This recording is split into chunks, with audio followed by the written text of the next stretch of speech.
예배는 오늘 처음 우리 교회 청소하셨는데. 네. 민철이 안녕.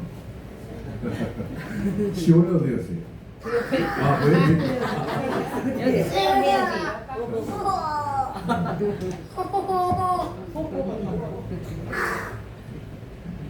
20분 건설은 맨 뒤에 앉으셨어요.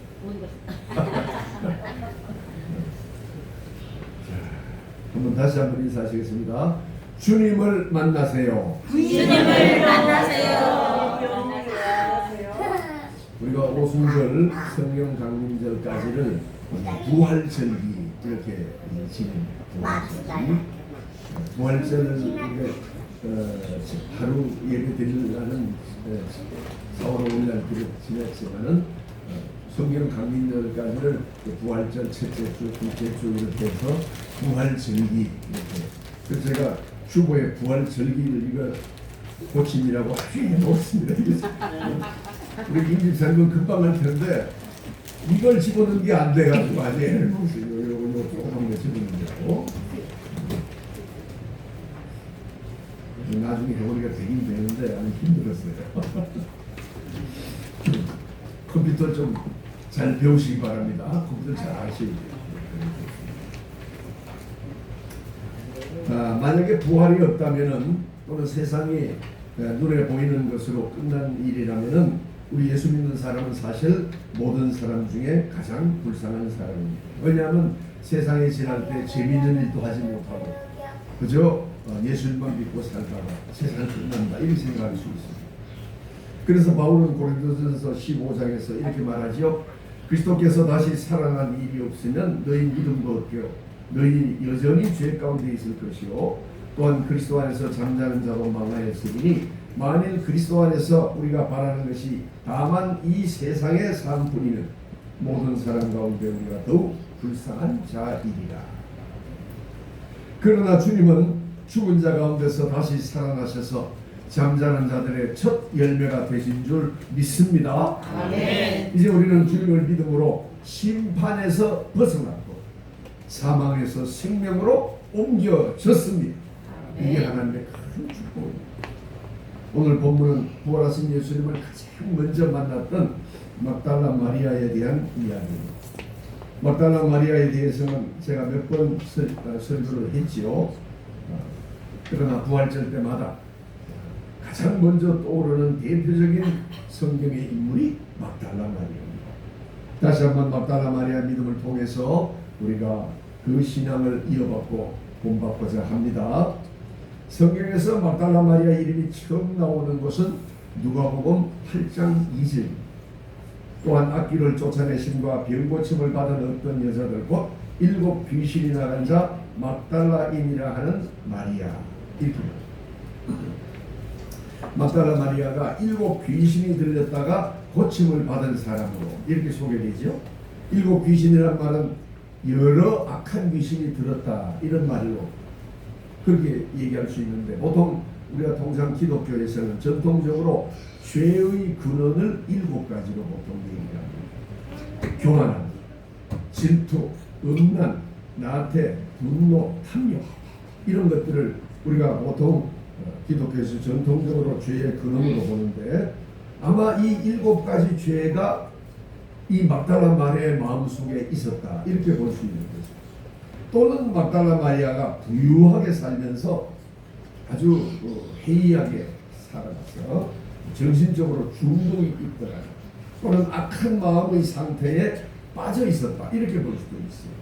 예를 들면 아주 심한 정신분열증이 들었다든지 심한 불안증과 히스테리 또는 노이로제에 빠졌다든지 현실감을 상실했다든지 이런 어떤 정신병에 들었다든지 혹은 이단 사상에 빠졌다거나 당시 하늘의 여신이라고 하는 이시타르 이를 숭배하는 어떤 귀신 숭배에 빠졌다 이렇게 볼 수도 있습니다. 알 수 없죠. 여러 가지로 볼 수 있습니다. 그런데 이런 마리아가 예수님에 의해서 새롭게 변화되고 회복되어서 예수님을 따르게 되었다. 우리가 가끔 느끼지만 게으르다는 거, 나태한 거 이거 하나만 깨닫고 새롭게 되는 것도 얼마나 힘듭니까? 어렵죠. 부지런하게 된다는 게 쉽지 않은 일이에요. 그런데 마리아는 7 귀신에서 노임을 받았고, 그리고 노임받은 이후에 예수님을 따라서 제자들과 함께 말씀을 전하고 다닐 때에 음식과 숙식을 제공하는 그런 경제적으로 이렇게 후원하는 그런 무리 중에 한 사람이 되었어요. 이 막달라 마리아입니다.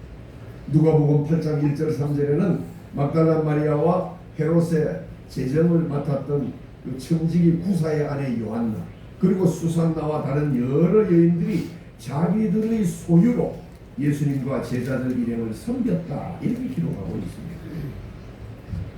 예수님이 말씀을 전하러 다니실 때 누군가가 그 일을 봉사해 주잖아요. 그리고 막달라 마리아 이름이 다시 성경에 나오는 것은 예수님이 십자가에 달리신 순환의 현장에서입니다. 제자들은 두려워해서 모두 도망갔지만 막달라 마리아는 예수님의 십자가 순환의 현장에 있었죠. 마태복음 27장에 보니까 예수를 섬기며 갈릴리에서부터 따라온 많은 여자가 거기 있어 멀리서 바라보고 있으니 그 중에는 막달라 마리아와 또 야고보와 요셉의 어머니 마리아와 또 세베대의 아들들의 어머니도 있더라. 또 막달라 마리아는 예수님을 무덤에 장사했을 때 그곳에서 있었습니다. 같은 마태복음 27장에 보니까 요셉이 시체를 가져다가 깨끗한 세마포로 싸서 바위 위에 판 자기 새 무덤에 넣어두고 큰 돌을 굴려 무덤문에 놓고 가니 거기 막달라 마리아와 다른 마리아가 무덤을 향하여 앉았다. 또 부활하신 예수님을 가장 먼저 만난 사람, 예수님이 가장 먼저 만나준 사람이 막달라 마리아지요. 오늘 1절에 보니까 안식구 첫날 일찍이 아직 어두울 때에 막달라 마리아가 무덤에 와서 돌이 무덤에서 옮겨진 것을 보았다. 전날 예수님 어머니 마리아와 사도 요한과 함께 예수님의 십자가 아래에서 예수님이 고난당하는 현장을 지켜보았던 막달라 마리아는 예수님의 시신에 기름이라도 발라드리려고 안식일이 지나자마자 새벽같이 무덤에 달려갔습니다.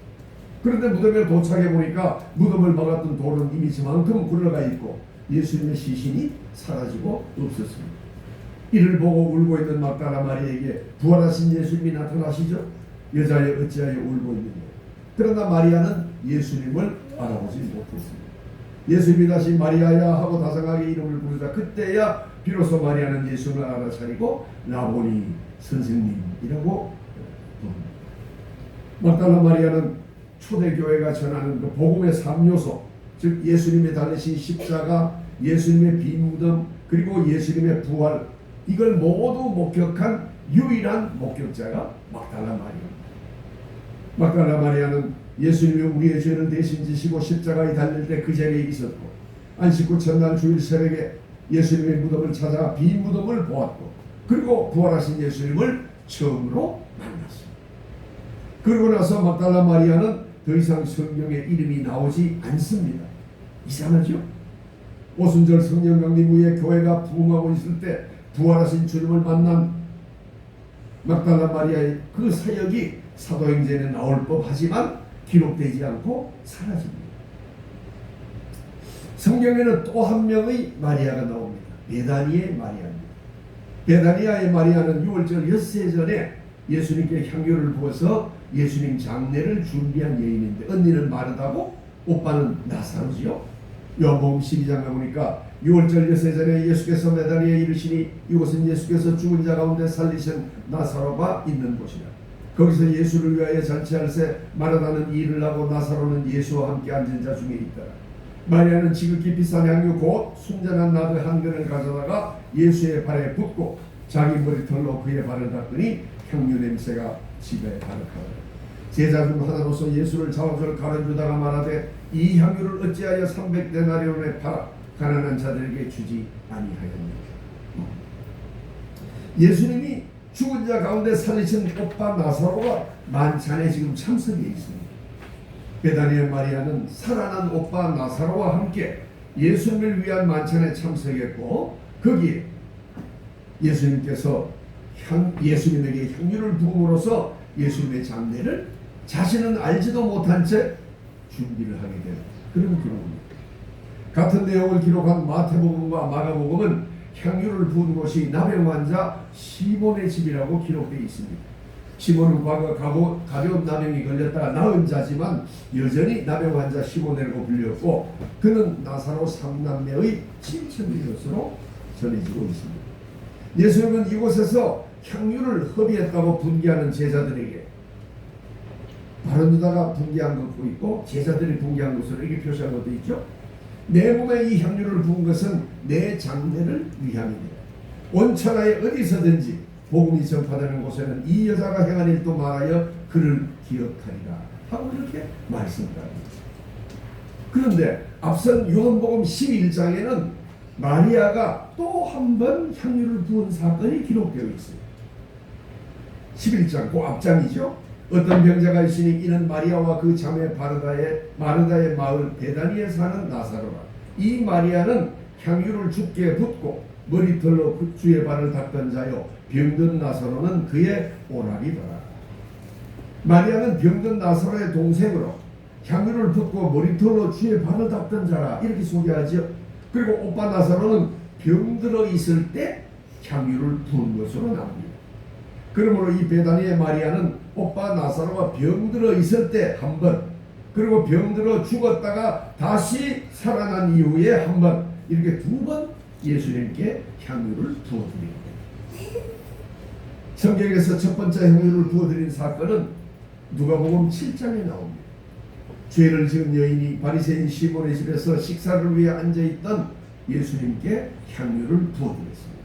누가복음 7장에 보니까 그 동네에 죄를 지은 한 여자가 있어 예수께서 바리새인의 집에 앉아 계심을 알고 향유 담은 옥합을 가지고 와서 예수의 뒤로 그 발곁에 서서 울며 눈물로 그 발을 적시고 자기 머리털로 닦고 그 발에 입 맞추고 향유를 부으니 이렇게 얘기합니다.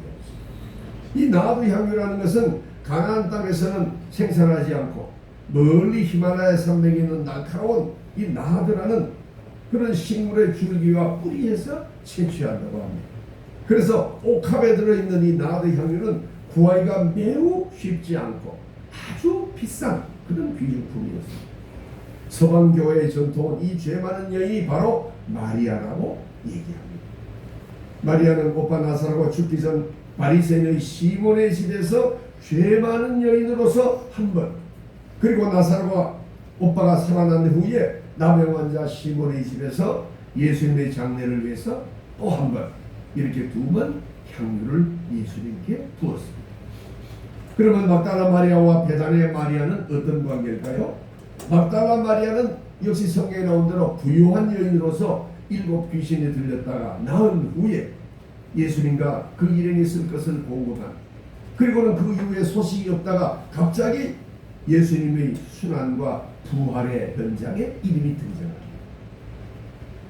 베다니아의 이 마리아도 부유한 여인인데 죄 많은 여인으로 또 예수님의 장례를 위해 향유를 부었지만 실제 예수님의 순환의 현장에는 이름이 사라지고 나오지 않습니다.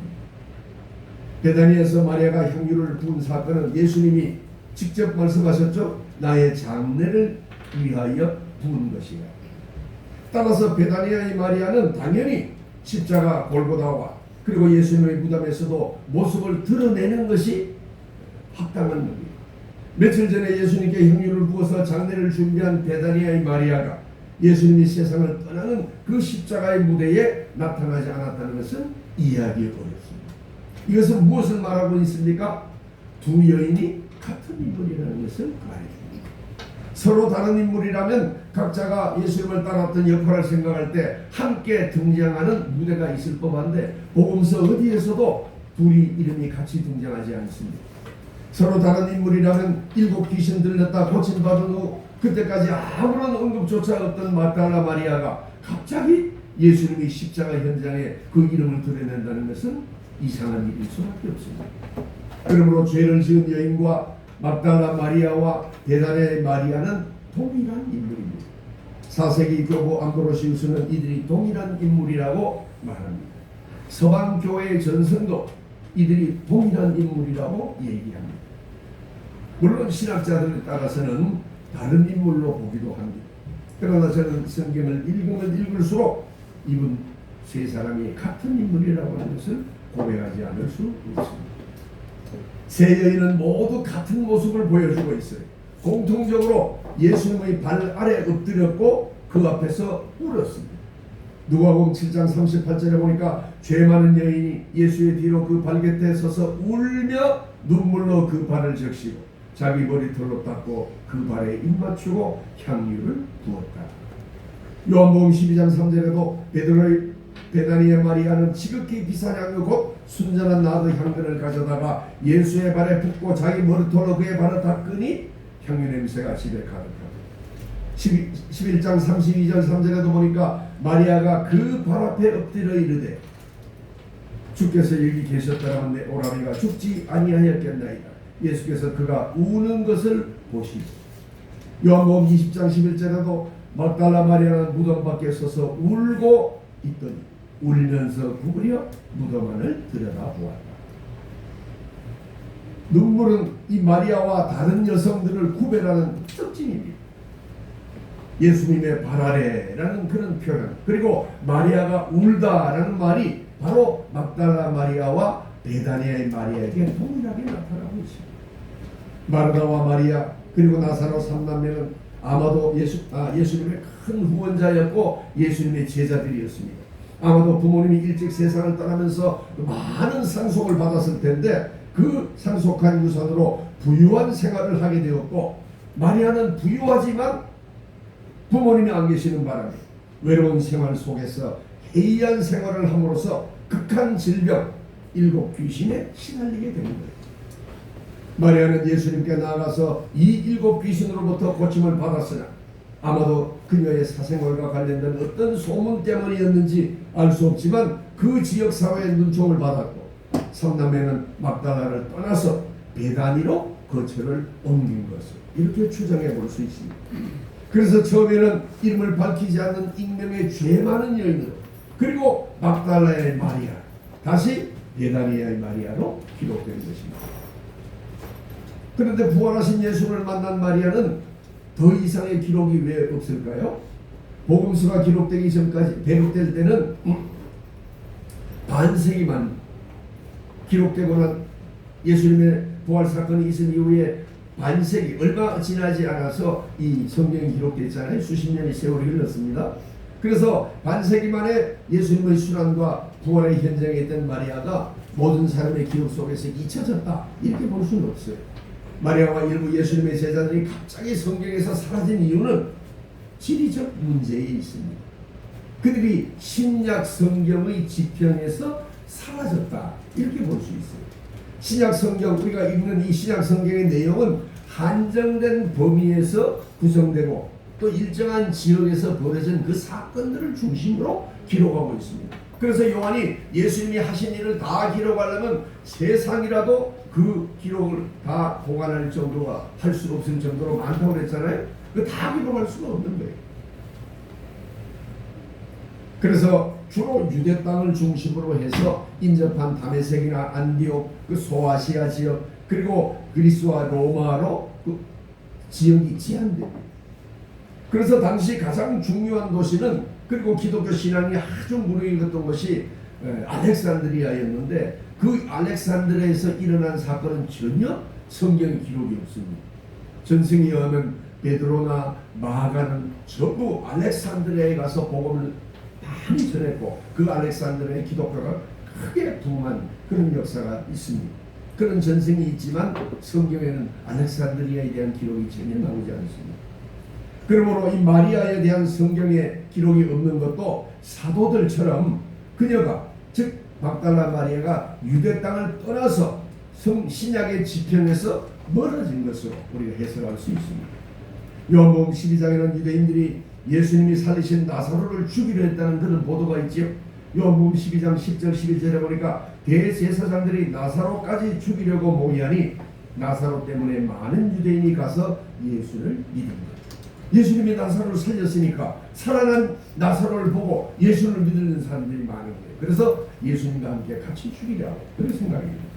이런 유대인의 살해 위협 때문에 마리아 3남매는 다시 한번 먼 곳으로 예수님의 제자로 이사를 가서 그곳에서 예수님 제자로 살았다고 그렇게 전승은 전하고 있습니다. 성경 강림 후에 막달라 마리아는 성모 마리아와 예수님의 육신의 어머니 마리아와 사도 요한 등과 함께 유대인들의 박해를 피해서 에베소로 가서 그곳에서 선교했다는 그런 전승이 전하고 있습니다. 또 오빠 나사로와 다른 일행들과 함께 프랑스 마르세유 지방으로 가서 복음을 전하면서 성녀로 살았다는 그런 전승도 전하고 있습니다. 그 지금도 파리에 가면은 큰 이 막달라 마리아 성당 교회가 있습니다. 마치 그리스 신전처럼 아주 크게 지어져서 마들렌, 막달라 마리아를 마들렌이라고 이렇게 프랑스 말로 그 이름이니까 마들렌 성당으로 부릅니다. 마리아는 주님의 지상명령인 땅 끝까지 이르러 내 증인이 되라는 그 말씀을 따라서 복음을 전하기 위해서 마침내 예루살렘을 떠난 것입니다. 마리아는 위대한 예수님의 사도로서 부활의 증인으로서 예수님의 가르침을 증거한 성김의 표본인 줄 믿습니다. 마리아 삶은 우리에게 깊은 교훈을 줍니다. 마리아는 무엇보다 예수님의 발 아래 엎드리는 여인이었습니다. 그리고 눈물로 자신의 죄를 고백하고 고침을 받았습니다.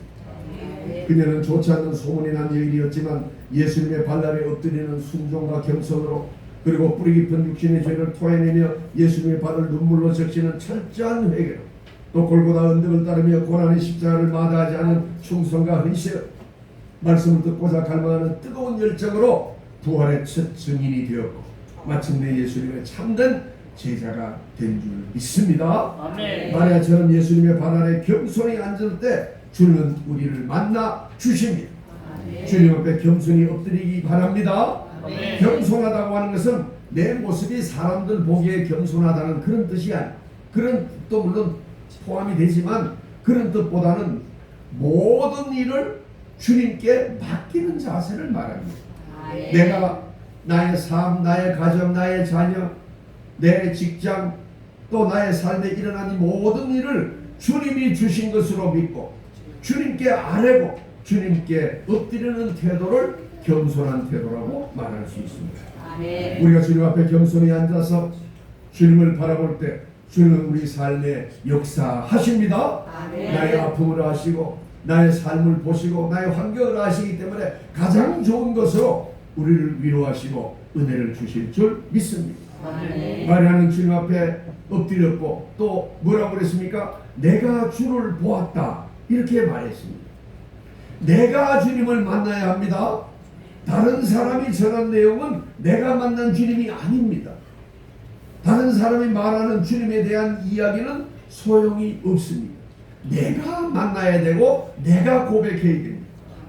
내가 주님의 은혜를 받았다. 내가 주님을 만났다. 내가 주님 앞에 엎드렸더니 내 마음속에 눈물이 흘러나왔다. 내가 엎드렸을 때 주님께서 나를 통하여 역사를 이루어 주셨다. 아멘. 내가 주님을 만났다고 고백하는 그런 믿음의 사람이 되시기 바랍니다. 아멘. 또한 마리아는 주님께 헌신했습니다. 마리아는 가장 소중하게 간직했던 향유를 예수님께 부어드렸습니다. 이 향유는 결혼과 같이 인생에서 가장 엄숙한 순간에 그 봉한 밀랍을 떼서 붓는 그런 고귀한 것이었습니다. 마리아는 이 향유를 주님께 2번이나 부어드린 거예요. 마리아는 자신이 할 수 있는 최상의 것으로 헌신했습니다. 마리아의 헌신은 주님의 장례를 준비한 것이 되었습니다. 마가복음 14장 8절에 보니까 저가 힘을 다하여 내 몸에 향유를 부었다. 마리아는 마음을 다하고 목숨을 다하고 힘을 다하고 뜻을 다해서 하나님을 사랑하는 믿음을 보여주었습니다. 내가 가장 소중히 여기는 것을 드리는 주님께 헌신하는 믿음을 가지시기 바랍니다. 아멘. 다른 사람이 보는 것과 상관이 없이 내가 하나님 앞에 헌신해야 됩니다. 주님은 우리의 헌신을 보십니다. 헌신은 주님이 베푸시는 은혜를 깨달을 때 나옵니다. 헌신은 아무나 할 수 없죠. 헌신은 아직도 죽지 않은 자신을 돌아오는 훈련과 같습니다. 주님의 은혜를 우리가 깊이 체험할 때 비로소 내 삶을 들여서 하나님께 헌신하게 됩니다. 물론 헌신한다고 해서 마음이 내키지도 않는 것을 헌신하기는 어렵습니다. 그러나 우리가 주님께 무릎 꿇고 겸손히 나의 삶을 하나님께 맡기고 드릴 때 주님을 만나는 경험을 하게 되고 내 마음속에 헌신의 마음을 일으켜 주시는 줄 믿으시기 바랍니다. 마리아는 주님을 사랑함으로 옥합을 깨뜨려 주님께 부어드렸고 주님을 사랑하는 기쁨이 그에게 충만했고 그래서 주님의 위대한 사도로 복음을 전하게 되었습니다. 우리도 복음의 향기를 내뿜는 위대한 삶을 살아가시기 바랍니다. 때로 우리 앞에 시련이 있고 어려움이 닥치고 또 우리가 생각하지 못한 그런 일들이 일어난다고 할지라도 주님을 의지하며 담대히 겸손하게 걸어가시기 바랍니다. 마리아가 보여준 믿음의 삶을 따라 부활하신 주님 앞에 겸손히 엎드리며 주님께 헌신하며 내가 주님을 보았다 이렇게 고백하는 믿음의 삶을 살아가시기 바랍니다. 부활하신 주님의 축복과 은총이 우리 모두에게 흘러넘치기를 주의 이름으로 축원합니다. 좋으신 하나님 아버지, 마리아는 자신이